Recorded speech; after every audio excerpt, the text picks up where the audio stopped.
年少时为救魏勋，我憋了一条腿，他与我定下亲事，却迟迟未曾娶我。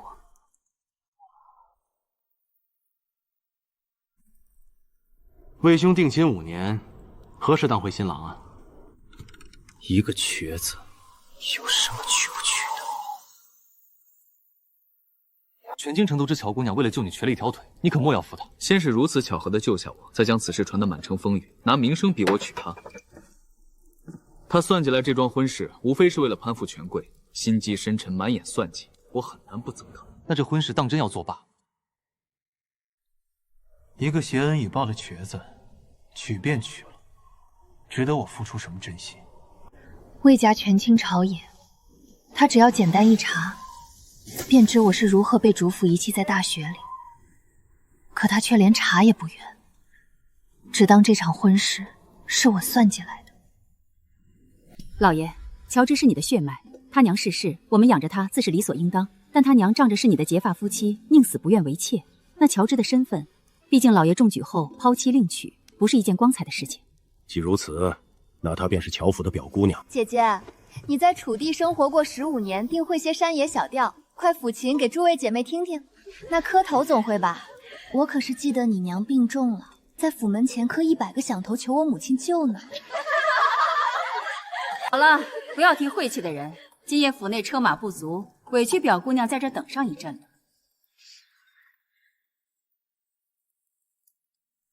夜深雪后，根本就没有接我的车。魏公子，就在前面，走，绝不能让他活着下山。好。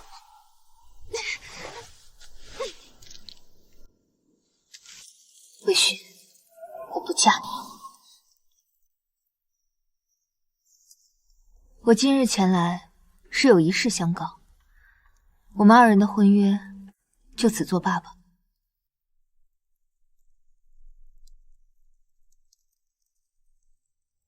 为何？魏公子记性真差，3日前的事情也能忘记。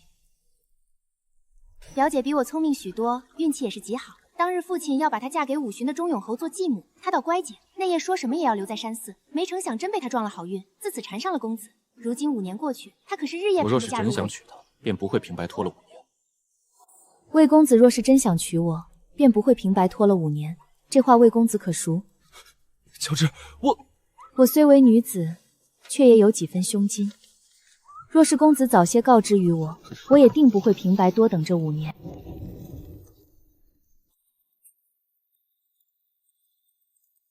今日便请大家做个见证，往后我和魏公子再无瓜葛。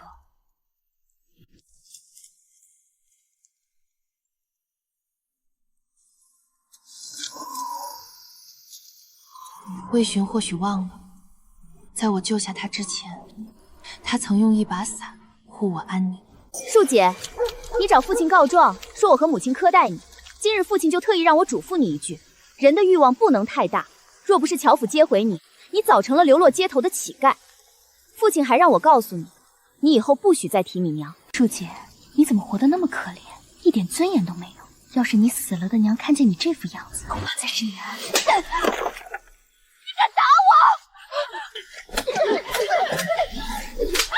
谁在那儿？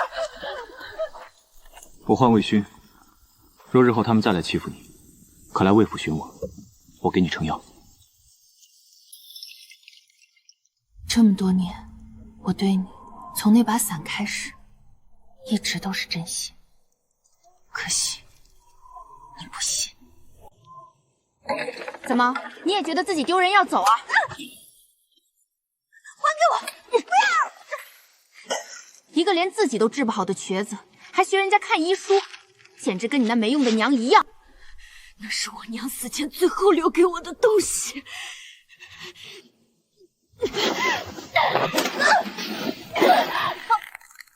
乔琳，魏公子莫要怪表姐，这原本就是我的不对。乔治，不过是一根珠钗和一本医书，你至于闹成这般吗？不过是。这药里加了我的心头血，你喝了病就能好。恶心！不过是一碗药，到便到了，你为何这副样子？小家子气。魏公子，我们已经退亲，阁下好像并没有来管教我的资格。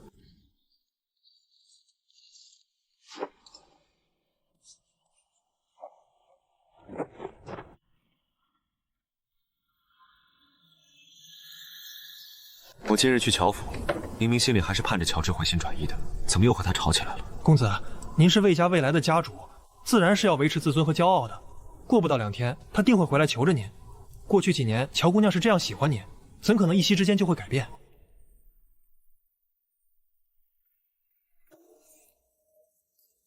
也是，她不过是个无家可归的孤女，离了乔家，我依靠我，她还能指望谁？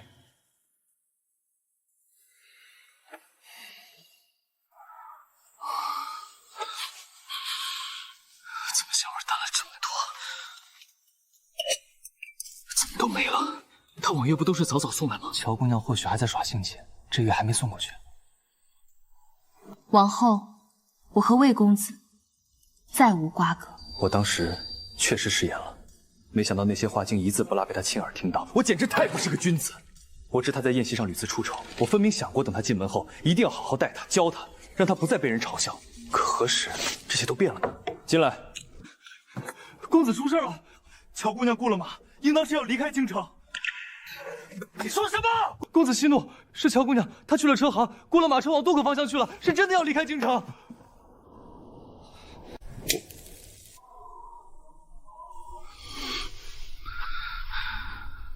若是乔治这次就这样一去不返了呢？去哄哄他，他应当会回来的吧？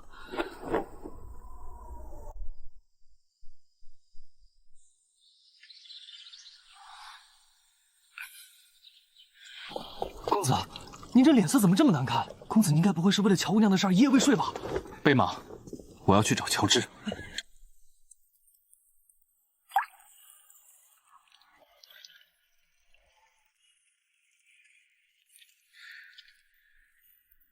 这雪后的天，倒叫人觉得像是大病初愈一般。这位姑娘，这马性子烈，您会骑马吗？之前和我娘在楚地生活，为了讨生活，我曾骑过马。姑娘，您的腿……无碍，不过是轻微跛了一条腿，不影响骑马。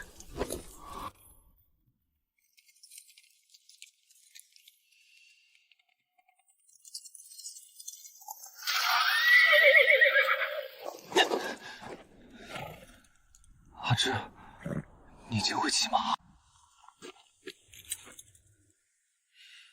阿芝，退婚之事，我可以当做没发生过。跟我回去吧，你莫要再和我置气了。你认为我是在和你置气？魏勋，你觉得我是在同你玩什么欲擒故纵的把戏？我在楚地生活15年，若不是当年娘病重，药材很贵，我们买不起，我又怎么会找上乔府？我又怎么会在娘去世后被乔府派来的人强行拽上马车？又怎么会意外遇见你？魏家权倾朝野，你分明只要简单一查，便知我是如何被主府遗弃在大雪里，又是如何遇见你。而你呢，只当我心机深重，在众人面前肆意抹黑我。魏勋，你枉为君子！阿芝，我出身魏家，身份尊贵，从小到大接触我的人，谁不带着心思？我这样揣断你，难道不是理所应当？如今我已经亲自来找你了，你也该懂事些，跟我回头了。魏勋，你见我如井中蛙，观天上月。你非要如此决绝？你想清楚了？若是退了这婚，今后在这京城，谁还愿娶你？你若为魏家主母，以魏家权势，日后定然无人敢欺你笑你。这京城的荣华，只有我魏勋能给你。魏勋，5年间我为你亲手做的羹汤，绣的一针一线，调制的每一寸香，在你眼里，竟只是为了权势？这些日子我总能梦到我娘，她插牙面涂的血把绣帕都沾湿了。她拼着最后一口气叮嘱我，说她绝不为妾，也绝不会让我成为庶女。我娘铮铮熬苦，我又怎会为了攀附你任你羞辱？阿芝，魏家门第，我从来都不稀罕。天高任鸟飞，我足虽鄙，却仍可去观更广阔的山海。魏勋，你休亲我！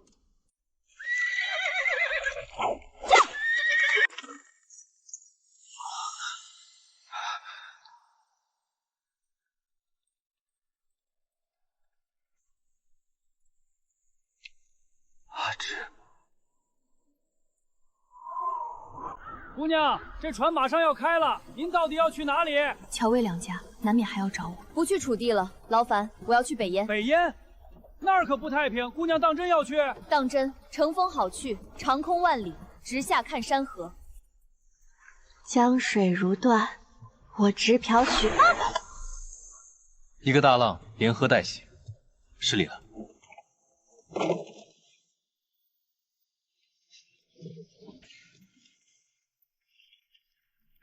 姑娘，您都在屋里闷了3天了，别看今儿下雨，咱们北燕的雨景那也是一绝，好看的很呐。您既然大老远来了，也该出去逛逛，总不能闷在屋里过日子不是？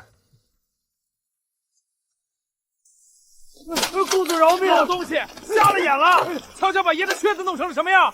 跪下，给爷磕头舔经了！人怎么能跪畜生呢？是啊，人怎么能跪畜生呢？谢谢，乔姐妹，那就是咱们镇远将军麾下的魏小副将，真乃天生的骁勇良将。可不是嘛！19岁那年，他单枪匹马杀入主帐，直取敌将人头，那场面，啧，现在想起来都壮观。可惜身世也是个苦命的，听说原本出身极为卑贱，是将军从奴隶堆里生生救出来的。我记得你。那日船上多谢魏小副将搭手相救。你记得我也认得我，那你可怕我？魏小副将保家卫国，是护佑一方的大好人，我为什么要怕你？既然我们那么有缘，可否告知我你的姓？我叫魏兆业，我拿自己的名字换你的名字，如何？魏小副将声名显赫，即便魏小副将不告知，我也能知晓你的名字。这种交换不妥。说来也是，那怎么才能交换名字呢？下次再遇到魏小副将，我便告诉你。好，一言为定。瞧瞧，又是一个想在北燕混口饭吃的，还是个腿脚不利廉的小姑娘。这多是戍边军汉，她一个细皮嫩肉的京城姑娘，能懂什么治病？乔大夫，今儿开张早啊！燕地风大，早些开门，免得兵家在风里等久了。乔大夫，我这身子看了几个男郎中，都说是产后体虚，可实在疼得坐立难安。不必羞于开口，女子身有隐疾，本就辛苦。你是信任我才来的，我定会尽力。哎呦，乔大夫，您的手是救人治病的手，这些重活交给我们就成。就是，您开张半年，不知道救了咱们多少姐妹的命，咱们过来干点杂活，心里才安生。你们自个儿家里也有一堆事儿，还要抽出空过来帮我办这些杂活，真是辛苦大家了。辛苦啥？要不是您，我那病早把我折磨疯了。咱们北燕女人心直口快，谁对咱们好，咱们心里有数。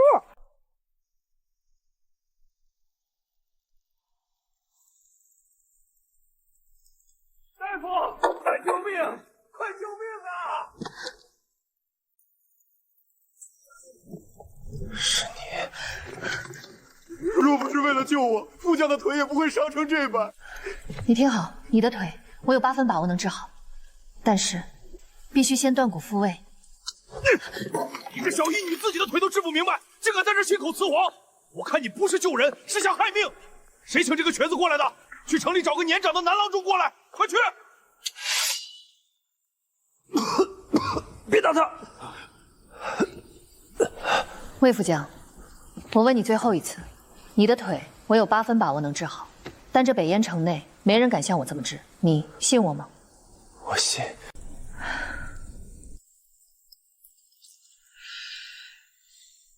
定不负小将军所望。去准备滚水、烈酒，还有干净的白布，快！乔姑娘，你上次说等下次再见就告诉我你的姓名，现在可以说了吗？我唤乔芝。乔芝，好名字。你这身医术是在哪儿学的？这断骨复位的法子，寻常大夫可不敢提。我娘教的。小时候天还没亮的清晨，我就饿着肚子跟娘上山采药。那时候穷，为了省点灯油钱封，躲在那些富户门口的灯笼底下看医书。你娘定是很严厉。是啊，没钱买笔墨练字，我就捡了树枝在沙地上练，写得不好，娘就要打肿我的手心。后来为了学扎针，没有病人，我就拿自己练手。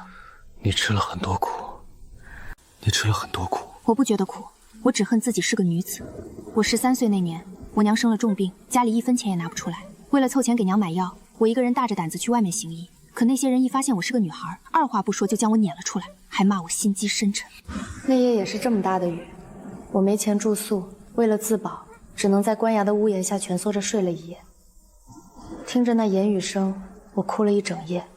我恨死自己了，恨自己为什么偏偏不是个男孩。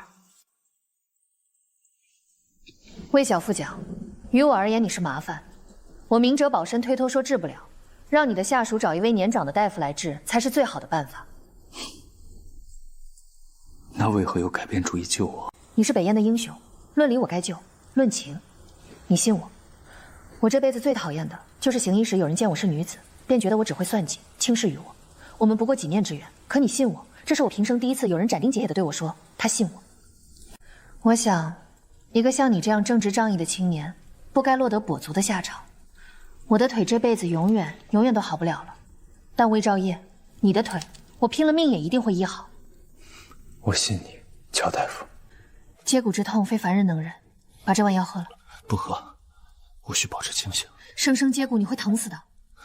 死不了。乔大夫，动手吧。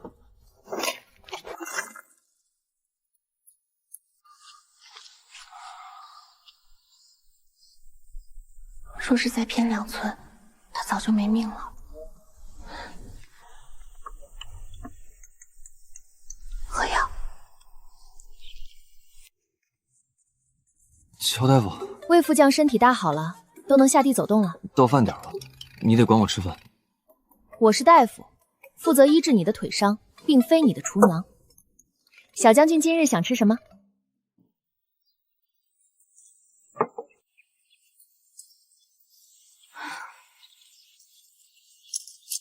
乔家们，乔大夫虽然嘴硬，但到底是收了银子的。这饭做的到底还算识相。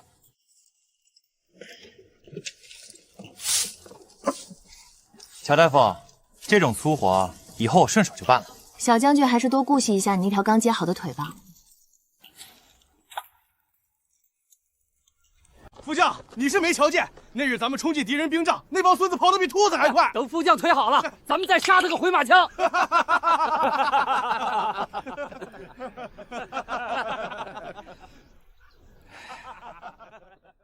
你难道不曾听过那句诗吗？风雪压我2、3年。2、3年，加在一起是5年。原以为他是个有心事的，没成想竟是个不通文墨的武夫，白费我一番口舌。小小义女，行行好吧，我这腿疼得厉害，真疼。行了，别装了，你的腿什么样我还不清楚啊。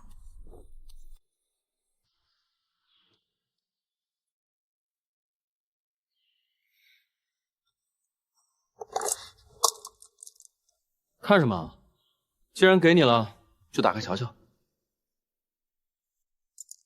这样好的成色，胜过了5年来乔鸾戴在头上的所有钗环。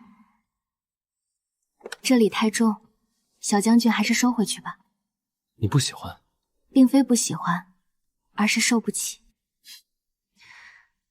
实不相瞒，先前我有过一次婚约，我等过别人5年。后来我见对方嫌我，我便退了婚。那又如何呢？我说过，人不能归畜生。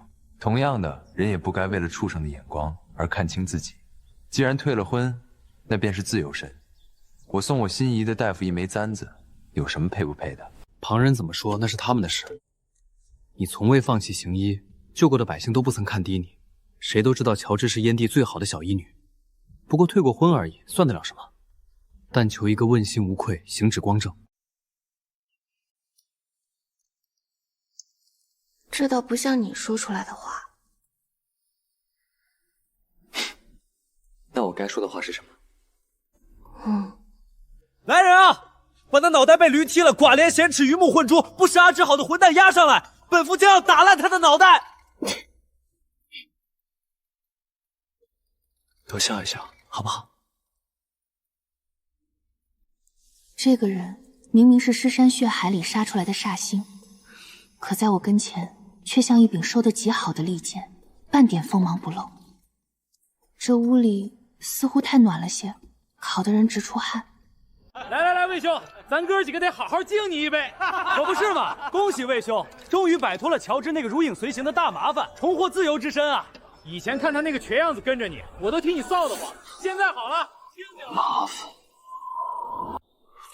这粥味道不对，惠公子，这是厨下严格按着方子熬的，方子是对的，看人不对了。以前我酒醉回来，无论多晚，他都会亲手熬了热粥送到府上，那股味道再也没出现过。公子，乔姑娘已经走了半年了，你说她那条腿走路都费劲，是怎么爬上那3000级台阶的？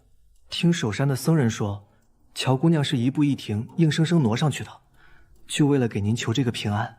当时我怎么说的？我说她惺惺作态，说她拿着这些苦劳算计我。可现在没人再会为了我的一句平安，去受那种罪了。公子，奴才这就去给您拿那条安神抹。这抹额上的绣线，是他当初一针一线赶出来的吧？是，奴才记得那时候，乔姑娘为了赶制这条抹额，连着2个通宵都没合眼。没味道了，怎么连最后一点药香气都没了？公子，外面冷，您只穿着单衣，小心冻坏了身子。楚地那边怎么样了？我问你，找到他了吗？公子，咱们派去的人几乎快把整个楚地翻了个遍，可还是没能找到乔姑娘的踪迹。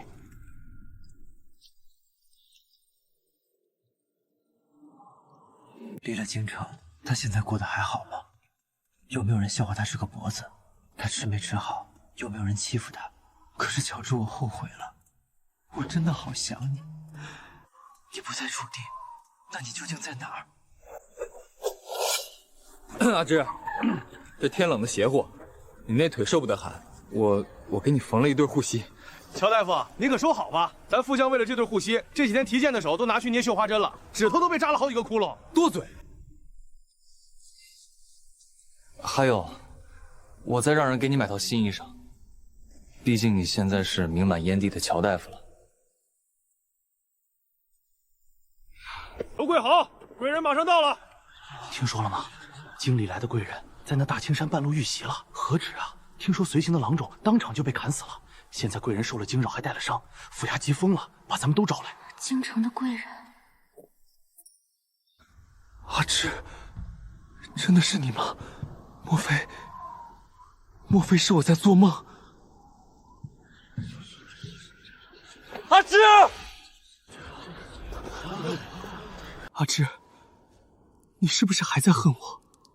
恨我当年偏听偏信，恨我让你在乔府受了5年的委屈。平心而论，我该恨他的，恨他那些妄加揣测的罪名，恨他薄情寡义，更恨我那5年错付的初心。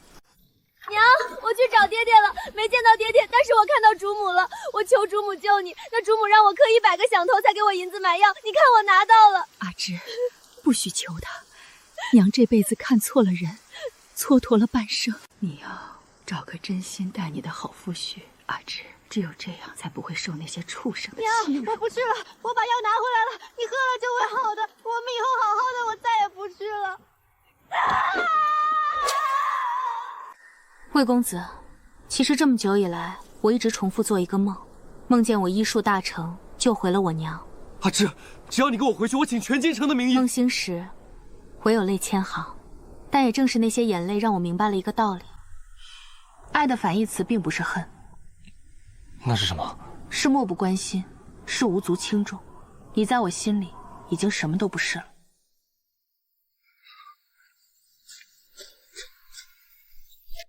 阿芝，是我对不起你，跟我回京城好吗？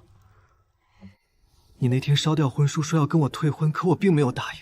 乔治，我的那份婚书还在，它还在魏府里供着。你给的所有东西我都好好留着。你看这个膜，我日日都带在身边，一刻都不敢离身。阿芝，我心里是有你的。请你自重，我和你早就没有任何关系了。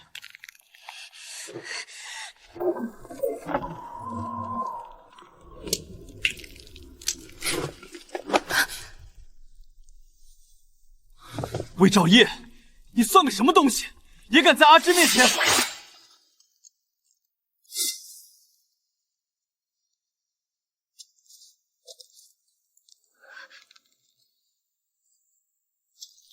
真是不好意思，刚才手滑失手了。魏兆业，你简直放肆！你这以下犯上的狗杂种，莫不是忘了你不过曾是我们魏府小小的一名卑贱家奴？你曾是魏府的家奴。魏公子，你也说了，那是曾经。走吧，这里药味太重，闷得人难受。阿芝，别走！这半年我想清楚了，我心中唯有你才配做我魏勋的妻子。配？魏公子当初嫌我算计、验我跛脚的时候，可曾想过配不配这个问题？那是我的错，是我被蒙蔽了。可阿芝，你看看他，魏兆业不过是个家奴出身，纵使他如今混了个副将的名头，他如何抵得过我的世家门第？如何能给你未来的荣华富贵？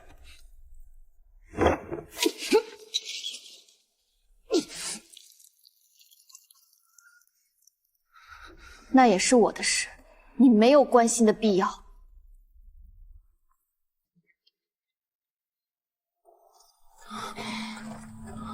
阿芝，我并非有意瞒着你我的出身，我只是在等待一个恰好的时机。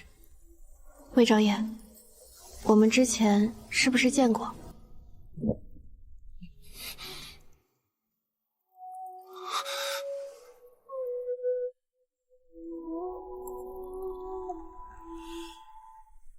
我想，我好像记起来了。你先在这坐着，千万别乱动。这北燕的冷风最是钻骨，你那腿上受不得寒。不打紧的，我已经好多了。什么不打紧？你是大夫，最该知道爱惜身体。你等着，我去后院取些上好的红罗炭来，火盆旺了，你才好受些。这人总是这么风风火火。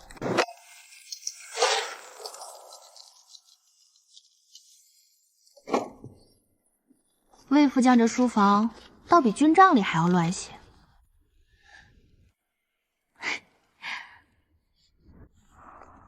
伪君子叫你定亲，早晚看你倒霉，阴险无耻。这字儿写的可真是。这是7年前，7年前，那正是我和魏勋刚刚定亲的时候。阿芝，快放下，那个不能看。魏副将，这衣冠禽兽4个字，你足足多写了一个横点，看来当初练字的时候确实没少偷懒啊。别看，那是以前瞎写的。魏兆业，7年前我在魏府马厩见到的那个少年，是你吧？硬，不是求饶的硬，是不肯认输的硬。跪下，你个卑贱的马奴！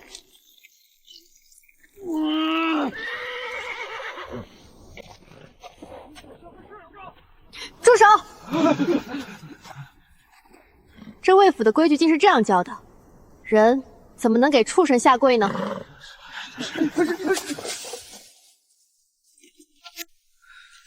喂，你叫什么名字？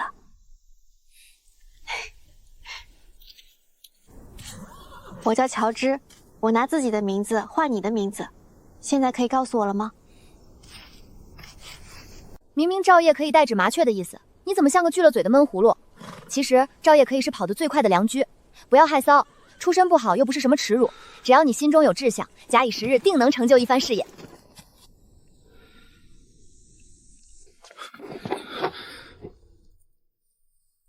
后来的我跟着将军认识了很多次，但只有你写过的那个名字，我练得最好。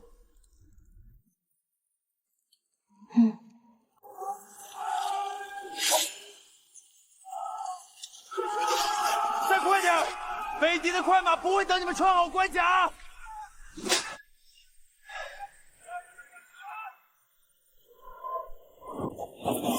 副将，将军有令，战事将近，命您这几日务必驻守营中，不得擅离。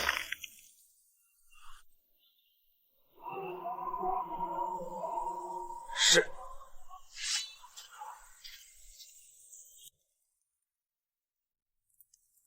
乔大夫，魏副将这几日没来帮您翻草药，咱们这些老邻居瞧着还真不习惯。军中操练是大事，他忙他的，我这照旧。来，你瞧见没？门口那位贵公子这几日天天准时过来报道，就在那儿杵着。可不是那公子成羞成病的说，看他那相容，直勾勾的盯着你瞧，还鸵鸟似的。他没病，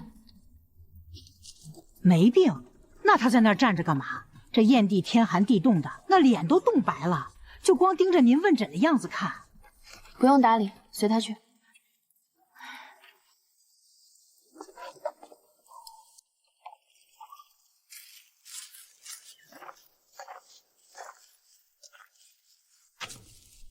阿芝，先前那些误会，我可以解释。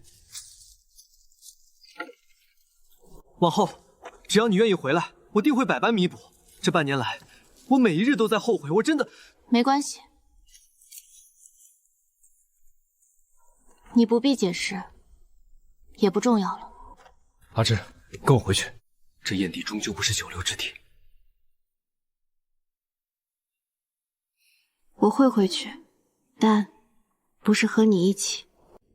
乔离，杀母之仇，毁我之恨。我之所以蛰伏2年，像一条在黑暗中忍耐的恶犬，就是在等一个能将你打得溃不成副的时刻。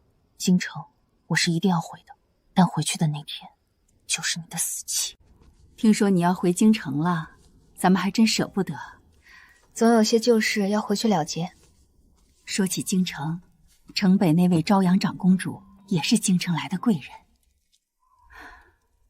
长公主，我来燕地2年，倒是一次都没见过这位贵人。你哪能见到啊？当初先帝驾崩，全靠这位长公主雷厉风行，辅佐幼帝稳稳登基。后来她倒好，功成身退，自请来了这扶寒的燕地守边疆。是啊，爽居多年，闭门谢客。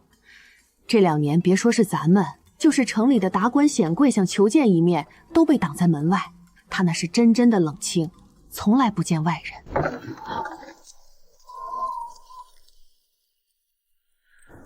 军营的事忙完了？还没，但有样东西必须现在给你。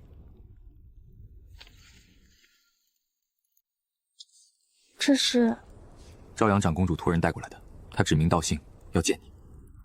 她，那个闭门谢客2年的长公主。临出发去京城前，她给你下了帖子。这位长公主从不轻易见人，这次主动请你，怕是别有深意。乔大夫这边请。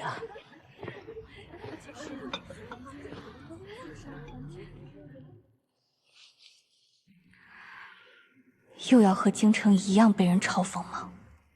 哎呦，阿芝姑娘可算来了！快，你腿脚不便，别在那站着了，快来我这边坐下。可不是嘛，好些日子没去医馆见着你了。阿芝啊，你怎么受了阵子又熬夜研药了？劳夫人挂心了。那哪行，你这身子骨单薄，得好好养着。只是近日医馆事忙，不碍事的。行了，你们就别缠着乔大夫问药方了。阿芝啊，跟咱们姐妹透个底儿，最近和那位魏小统帅到底如何了？他在军营操练繁忙。乔乔啊，一提魏昭烟，脸都红成什么样了？看来咱北燕这尊杀神是被咱们乔小医女给收服喽。好了好了，我们少打趣乔大夫了，该赏花去了。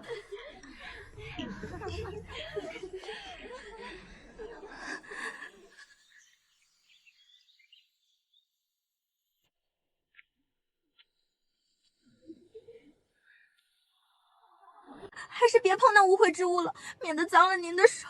姑娘此言差矣。你看那月亮有至平之变，海潮有朝夕之律，女子月事一月一行，恰与这天地之律相符，这本是再正常不过的事，就像春去秋来，半点也不污秽。你不要害怕，我是个医女。其实，许多女子都有身体不适的隐疾，或是在癸水来时腹痛难忍，或是在成婚之后身染顽疾。若是真的起病来，着实是不好忍的。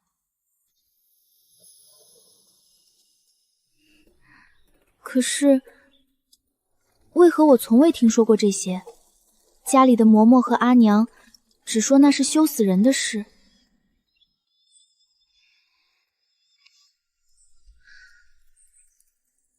这世间的医者大多是男子，许多女子即便身患重疾，也因羞于向外人启齿，只能长年累月的生生熬着。若是这天下精通女科的医者能再多些，女子们也不至于受这种苦。我沿袭此道，不为别的，就是想有朝一日能将女科传承下去，让她们病有所医。小医女，你这番见解很不错。娘，您别吓着乔姑娘，我方才听了她的话，心里明白多了。我想让乔治姑娘替我看看脉，可好？来，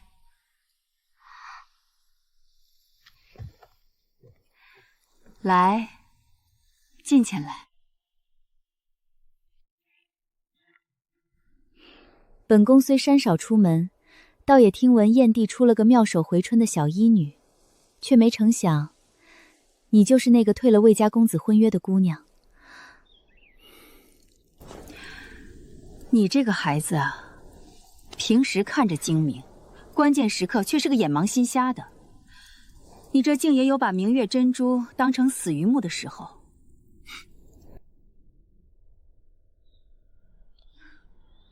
好孩子，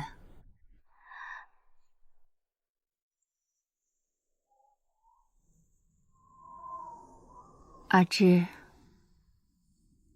公不日即将动身，你要不要和本宫一起回京？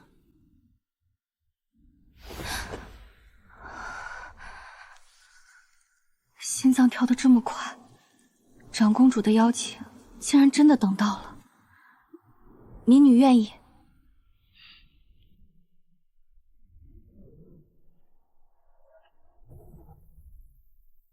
长公主府的宴席散得晚，怕你冻着，过来接你。魏兆业，我有话想对你说。魏兆业，我要回京城办件事。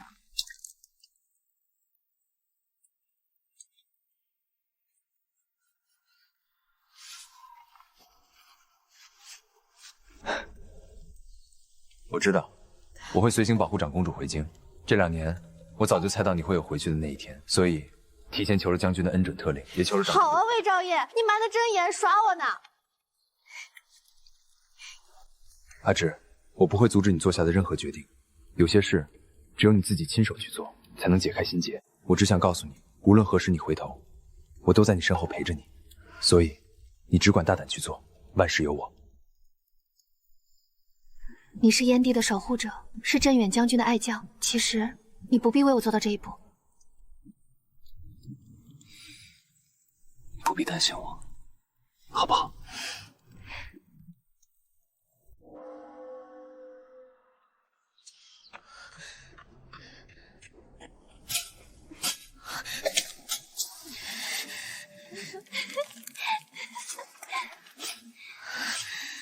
你这孩子，这种晦气的地方你偏要跟过来，没得沾了一身土腥气。娘，您又不是不知道，爹这2年总觉得是我没本事，迟迟拿不下魏公子的心，对他那副冷脸，爹已经失望透了。既然那道士都算了，说这贱人的坟占了风水，怨气不散，会挡了爹的官途。我当女儿的，自然是要出力的。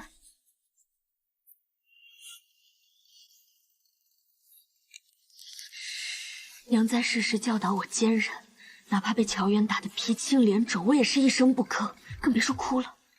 可这次乔渊过分了。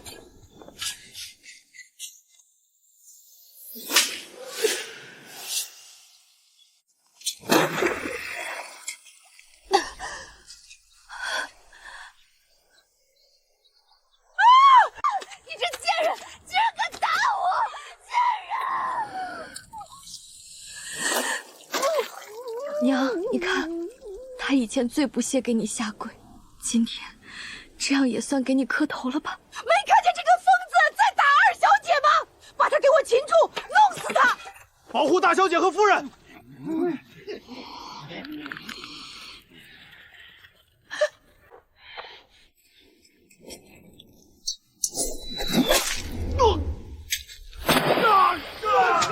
我的腿！谁？究竟是人是鬼？滚出来！你这个疯子，你想干什么？我可是乔府的主母。你夫君和你女儿，还有你，都快死了。快走！好吧，今日这一出闹大，在弄清楚我身后的长公主和魏副将究竟是什么来历前，乔离绝不敢再轻举妄动，更不敢再碰我娘的坟了。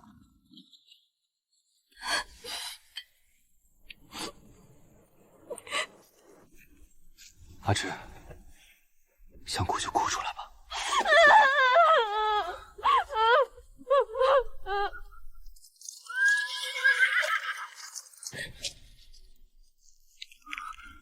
阿芝，我来迟了。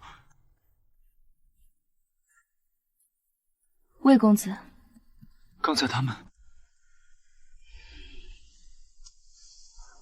你知道为何我能治好魏兆业那双深可见骨的腿伤，却唯独治不好我自己这只脚？魏巡，那年我因救你而伤，本该是能治好的，只是后来我发了高热昏厥，柳氏将我锁在屋内，任由我自生自灭。他那时恨不得我立刻死掉，好换他的亲生女儿乔莹嫁给你。后来乔离担心我这张脸不能为他所用，这才让人请了郎中。可耽搁了那些天，终是害我落下了终身腿疾。可你仅凭别人的一面之词，就妄加笃定是我用了不入流的手段逼婚。魏巡，你太傲慢了，你从来不在意真相，你只在意你那高高在上的自尊。抱歉，阿芝，我不知道，我真的不知道，我欠你太多，余生只愿能用余生来弥补你。何况我们本该是夫妻，这一切原本都该是圆满的。魏巡，人生在世，哪有什么事事圆满？况且你只会说不会做。在燕地时，魏兆业为了治我这条伤腿，他攀上千年不化的雪山，几乎冻死在风雪中。魏兆业其人，心里做了10分，嘴上却只愿说3分。我心属他，理所应当。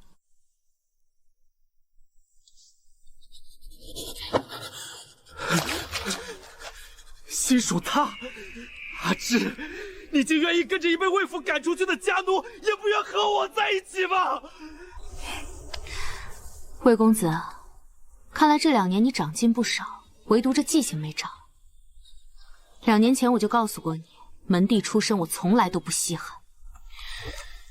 在乔家那场大雨，当日初见，为他撑伞的是你，打石子的却是我。既然你护不住，那就由我来护。爹，您可要给女儿做主啊！乔治那个该死的瘸子动手打了我和娘，他这是根本没把您放在眼里。是啊，老爷，我们打听到了，那死丫头如今攀上了那个新晋的魏副将，狂得没边了。魏兆业，可是那个刚被圣上封为正4品副将的魏兆业？就是他！爹，你快派人去把乔治那个小贱人抓回来，打断他的另一条腿，替女儿出气！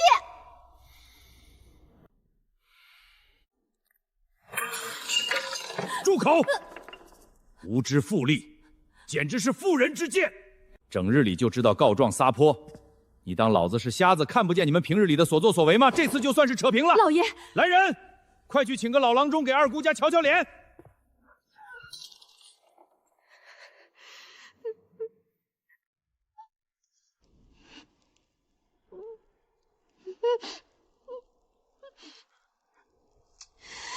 滚！都给我滚出去！娘，你看爹爹，不仅不帮我出气，竟然还翻出以前的旧账来训斥我。我的傻女儿，你还看不懂你爹那副德行吗？是因为以前乔治是个没人要的跛子，对他的官途毫无用处。可如今呢，沈之背后站着魏兆业，他必定动了攀附的心思。攀附？难道凭什么？难道我这顿打就白白挨了吗？放心，你爹自去贴他的冷屁股，由着他去。咱们的账，咱们自己算。阿芝，你回京了，住在这么寒酸的地方，叫为父心里如何能安？乔大人，我说过，我与乔家早已断了关系。傻孩子，血浓于水，哪能说断就断？为父知道你心里怨恨当年你娘名分的事，只要你肯搬回乔府认祖归宗，为父便做主将你娘沈福的名字以发妻的身份写入族谱，重新立碑，风风光光地迎入我乔家祖坟。迎我娘入族谱，正是发妻。乔离，你到底凭什么觉得我娘稀罕你这肮脏龌龊的乔家大门？放肆！你竟敢对为父直呼其名！我娘至死都不屑做你的妻，她宁可病死在乡野，绝不肯吐露你乔家半步。她嫌你脏。你这个不知感恩的逆女！你现在看到我身边有了魏兆业，便急吼吼的想拿我娘的死来做你的垫脚石。乔离，你真让我觉得恶心，给我滚出去！好一个逆女，离了乔家，你什么都不是。我们走着瞧，残废的野丫头。老爷，您消消气，您可是他亲爹，屈尊降贵亲自去见他，他竟然连这点面子都不给，简直是皇室混摊上了个正四品副将，就以为自己能一步登天了。大姐真是太不像话了，这要是传出去，您的面子往哪儿放？哼，本官本想给他个台阶下，既然他给脸不要脸，那就休怪本官无情。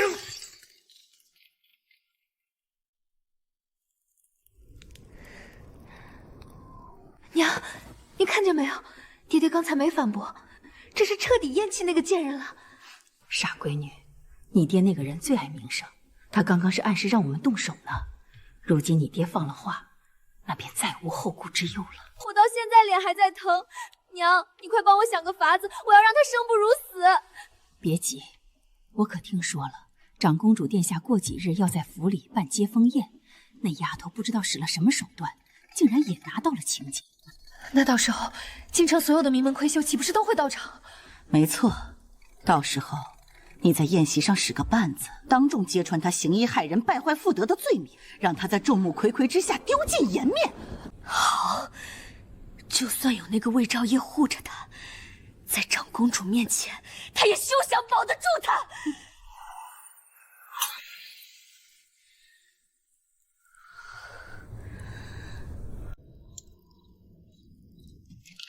阿志，过几日便是长公主的接风宴，我担心乔兰会在宴会上对你不利。无妨，凭他还翻不起什么风浪。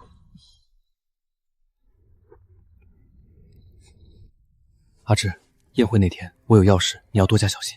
不必担心，我参加这接风宴是要让所有人知道，我沈之的身后不仅有你魏兆业，更有长公主府。他们想要动我，也得看看自己有没有那个本事。我要告诉他们，我回来了。娘，您看着。这里放了你爱喝的暖茶，若是不舒服，随时唤我。好，女儿今后会带着您的骄傲，堂堂正正的活着。乔家欠我们的，迟早要一分不少的还回来。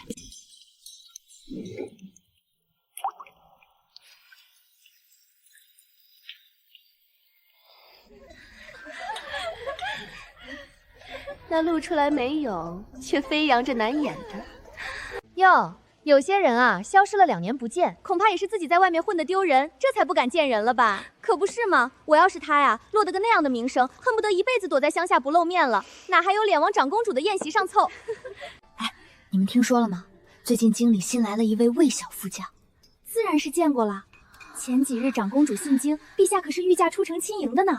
我当时在酒楼上瞧着，那领头的小副将一身银铠白袍，骑在汗血宝马上，端的是气度无双，英武非凡，可不是吗？年纪轻轻就立下赫赫战功，当上副将，真是了不得。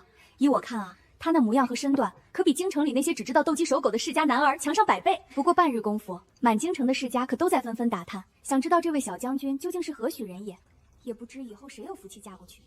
哎呀，眼下这宴席实在无趣的很。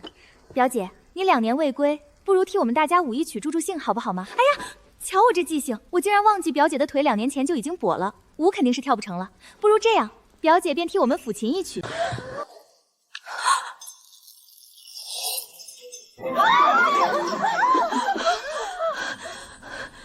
不好。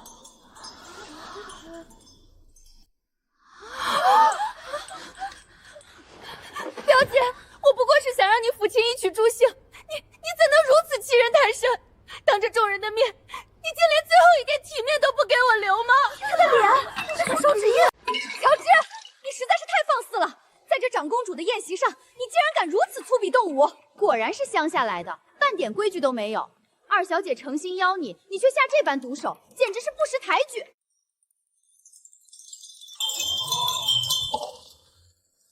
你算个什么东西，也配叫本宫的贵客抚琴？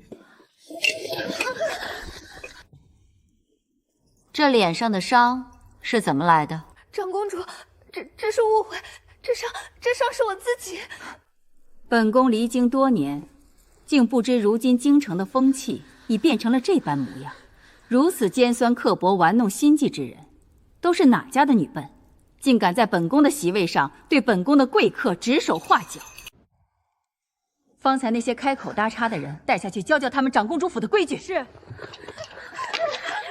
刀子一样。从今往后，全京城都知道我是长公主的贵客，无人再敢看轻我。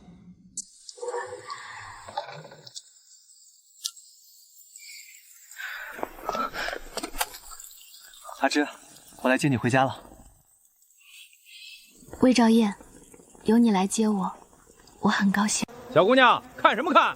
瞧见这钉板没？想告状啊，得先在上面滚一遍，再去大牢里蹲满10天。乔离最擅长的就是运作名声，若我在这儿入狱，他有100种方法让我死在狱中。要告，就要告到天下皆知。这姑娘是谁？这不会要击鼓吧？站住！此鼓非泼天大渊不可击。若击此鼓，按大律需先受50鞭笞。50鞭笞，我2年前便准备好了。乔离，你这辈子最在意的不是官位，而是你那清流名臣的好名声。今天，我就要在天下人面前亲手撕烂你的这张脸！大胆女子，而状告何人？民女乔芝。状告当朝户部侍郎乔离贪图富贵，抛妻弃女，抛妻另娶。天啊！且慢，按律先刑后审，行刑。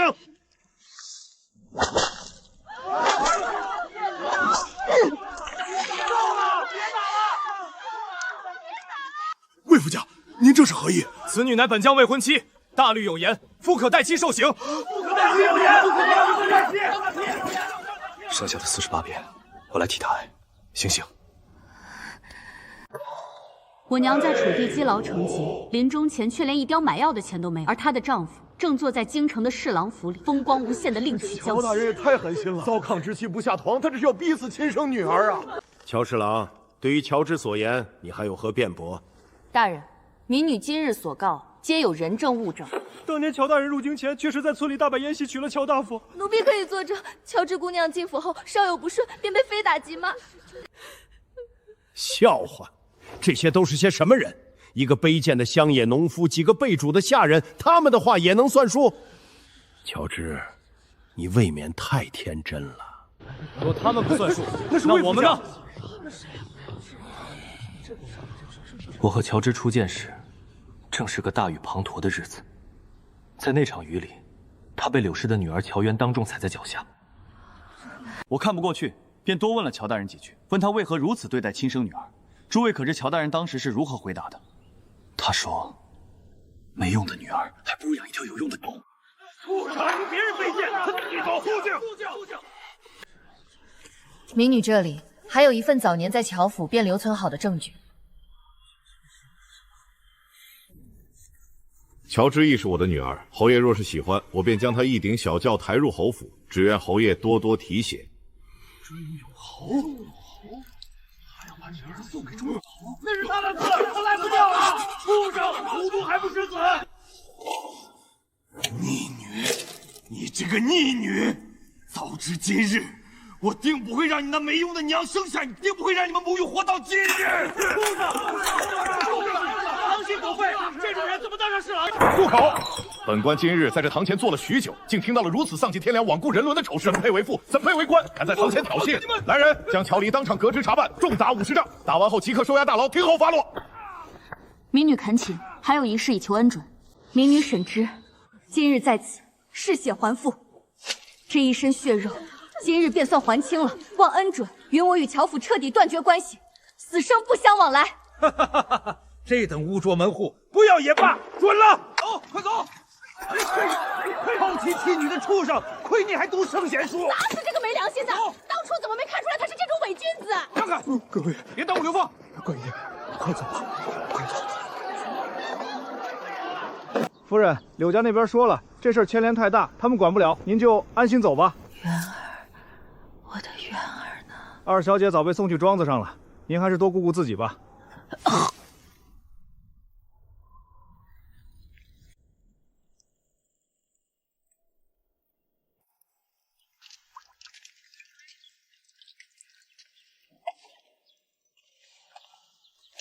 阿芷，今天是个高兴的日子，你怎么不吃？我为我娘报仇了，我应该高兴的。魏兆业，其实我以前好讨厌学医术。为何？你那一身女科医术，在燕地可是救了无数人。因为那时候，别的女孩子还在娘怀里撒娇，我却只有背不完的药方。有一次，我写错了药方，我娘气急了，用剑齿将我的手心打得流血。我赌气跑到京城，却看到乔丽抱着柳氏，听着她用了10两银子买一个簪子，就为博柳氏一笑。可我娘呢？她只有一只陈旧的珠簪，平日怕摔坏，都拿金条挽着头发。那次之后，我再也不讨厌学医了。那天夜里，我娘偷偷进屋给我抹药，把药膏涂在我手心，一遍遍对我说对不起。她什么都不知道，她不知道我其实醒着，我情愿她一辈子都不知道。可是，她死了。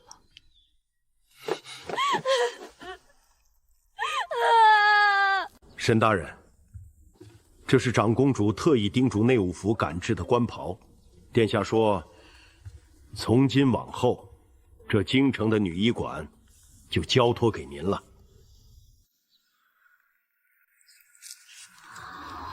我认得了，以前总觉得那些病是羞于见人的，自打跟了沈大人学医，才知道女子之身亦有乾坤，不该为此羞耻。是啊，沈大人说的对，病了就得治，没什么可遮掩的。阿芝，看着这些女子能挺直腰杆，本宫便觉得你做了一件功德无量的事。多谢殿下提携，臣只是做了分内之事。好孩子，本宫祝愿有一天将这女医馆开遍天下，让天能自医，皆能自强。阿芝，是我要离京了，我已自请去别处赴任，这一去不知何年才能回京。临行前，我只想再见你一面。见面便不必了，那日府衙多谢你愿意帮我。阿芝，那5年，我常在想，如果我们当初没有那些误会，如果没有我的傲慢，是不是现在……昨日种种，那些我已然忘了，魏公子也忘了吧。前路漫漫，珍重。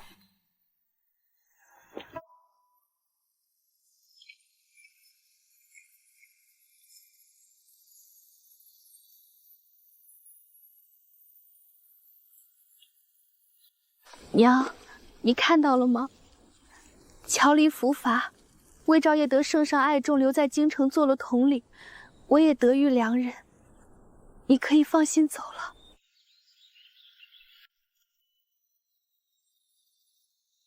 娘，你是在帮我擦眼泪吗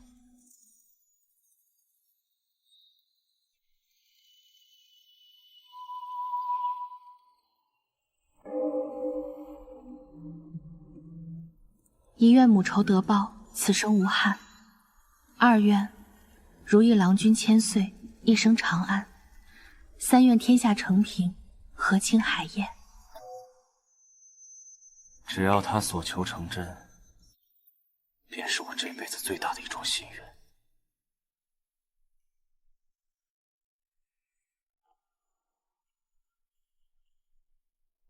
魏统领，如今你已是京城禁军统领，往后少不得要与那帮翰林院的文臣打交道。打交道就打交道，他们说他们的，我办我的。他们最惯会咬文嚼字，你若不多学点文墨，迟早要在官场上闹出笑话。哼！我可听说魏勋3岁便能出口成章，5岁便能作诗，那可是上京城人人称论的才子。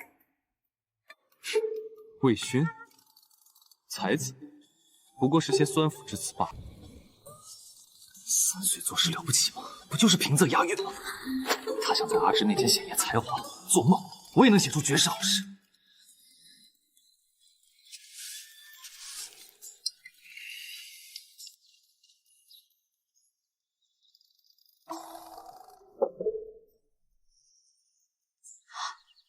勋想拐我老婆，看我放个屁呲他2里地。